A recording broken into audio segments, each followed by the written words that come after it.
ఈ రాత్రి కూడా ఒక సందేశాన్ని మీ ముందు తేవాలని పరిశుద్ధాత్మ దేవుడు నాతో కూడా మాట్లాడాడు. ప్రియులారా, యేసుక్రీస్తు యొక్క శిలువ మరణాన్ని గురించి ధ్యానిస్తూ ఉన్నప్పుడు రకరకాలుగా ధ్యానాన్ని అనేకులు మాట్లాడుతూ ఉంటారు. శిలువను గురించి మాట్లాడతారు, కల్వరి కొండ గురించి మాట్లాడతారు. ఇలా బైబిల్లో ఉన్నటువంటి యేసుక్రీస్తు యొక్క జీవితంలో జరిగినటువంటి ఆ చివరి ఘట్టాన్ని రకరకాలుగా పరిశుద్ధాత్మ దేవుడు కొందరు సేవకుల ద్వారా దేవుడు మాట్లాడిస్తూ ఉంటాడు. ఈ రాత్రి నేను కూడా ప్రభు సన్నిధిలో ధ్యానిస్తూ ఉన్నప్పుడు యేసుక్రీస్తు తల మీద పెట్టబడిన ముండ్ల కిరీటాన్ని గురించి ఈ రాత్రి మీతో కూడా పంచుకోవాలి.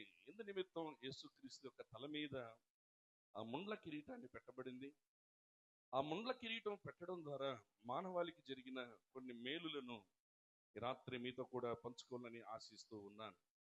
మూలవాక్యంగా యోహాను సువార్త 19వ అధ్యాయం 5వ వచనాన్ని ఎవరైనా చదివి సహకరించాలని కోరుతూ ఉన్నాను. యోహాను సువార్త 19వ అధ్యాయం 5వ వచనం. ఆ ముండ్ల కిరీటమును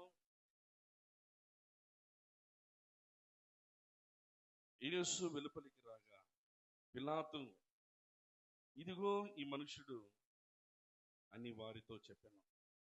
ప్రియులారా, బైబిల్ అంతటిలో పెద్ద అక్షరాలు రాయబడినటువంటి మాట ఇదిగో ఈ మనుషుడు. దేవుని బిడ్డలారా, ఇక్కడ మనుషుడు అని రాయబడి ఉంది, కానీ యేసుక్రీస్తు 100% దేవుడు, అలాగే 100% మనుషుడు. అనేక సందర్భాల్లో రాయబడుతూ ఉన్నప్పుడు మనుష్య కుమారుడు ఈ లోకానికి వచ్చాడు అని యేసయ్య చెప్పడం మనం చూస్తూ ఉన్నాం.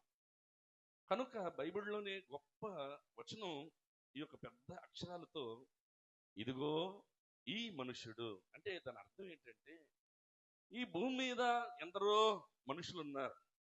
ఈ భూమి మీద జీవించినటువంటి మహా గనులన్నటువంటి వాళ్ళు ఎందరో ఉన్నారు, కానీ యేసుక్రీస్తు లాంటి దైవ మానవుడు ఎవరూ లేరు. చప్పట్లు కొట్టి దేవుని నామాన్ని మహిమపరుస్తారా? హల్లెలూయా.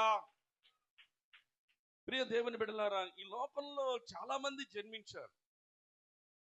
ఎందరో ఈ ప్రపంచాన్ని జయించినటువంటి వాళ్ళు జన్మించారు. కానీ ప్రియులారా, యేసుక్రీస్తులో ఉన్నటువంటి ప్రత్యేకత ఏంటంటే, యేసుక్రీస్తు లాంటి జననం ఈ లోకంలో ఎవరికి లేదండి. ఎంతమంది నమ్ముతున్నారు? పరిశుద్ధాత్మ మూలముగా గర్భము ధరించి యేసుక్రీస్తు మరియా యొక్క గర్భములో జన్మించడం అది అసాధ్యం, కానీ దేవుడు సాధ్యపరిచాడు. ఆయన లాంటి జన్మము ఈ లోకంలో ఎవరికి లేదు. అలాగే యేసుక్రీస్తులా జీవించినటువంటి వాళ్ళు ఈ భూమి మీద ఎవరు లేరండి. అందరూ పాపము చేసి దేవుడు అనుగ్రహించు మహిమను పొందలేకపోతున్నారు అని బైబిల్ తెలియజేస్తూ ఉంది. కానీ యేసుక్రీస్తు ఈ లోకంలో జీవించినప్పుడు 33.5 సంవత్సరాలు జీవించిన ప్రభువు పాపము లేని వానిగా ఆయన జీవించాడు. హల్లెలూయా. ఆనాడు ప్రజలను చూసి యేసయ్య అన్నాడు, ఏమన్నాడంటే, నా యందు మీరు పాపమున్నదని మీరు ఎవరు స్థాపించగలరు? ఈనాడు చాలా మంది క్రైస్తవ పాస్టర్లని లేకపోతే క్రైస్తవ సంస్థలను రకరకాలుగా మాట్లాడతారు, కానీ యేసయ్యను గురించి, యేసయ్యలో ఉన్న లోపాన్ని గురించి ఎత్తి చూపగలిగిన దమ్ము ఈ లోకంలో ఎవరికి లేదండి. హల్లెలూయా. ఆయన లాంటి జీవితం, అలాగే ఎందరెందరో వ్యాఖ్యానాలు చేశారు, ఎందరెందరో బోధించారు, ఎందరెందరో రాయించారు, కానీ యేసుక్రీస్తు లాంటి మాటలు మాట్లాడినటువంటి వాళ్ళు ఈ ప్రపంచంలో ఎవరు లేరండి. గాంధీ మహాత్మా గారు మత్తయి సువార్త చదువుతూ 5వ అధ్యాయంలో స్వాత్వికులు ధన్యులు, వారు భూమిని స్వతంత్రించుకొందురు అనే మాటను చదివినప్పుడు ఆ మాట తన్ను ఇన్స్పిరేషన్ చేసి ఈ భారతదేశానికి స్వాతంత్రం పొందుకోవడానికి గొప్ప మాదిరిగా మారిపోయింది. స్వామి వివేకానంద గారు అనేటువంటి గొప్ప వ్యక్తి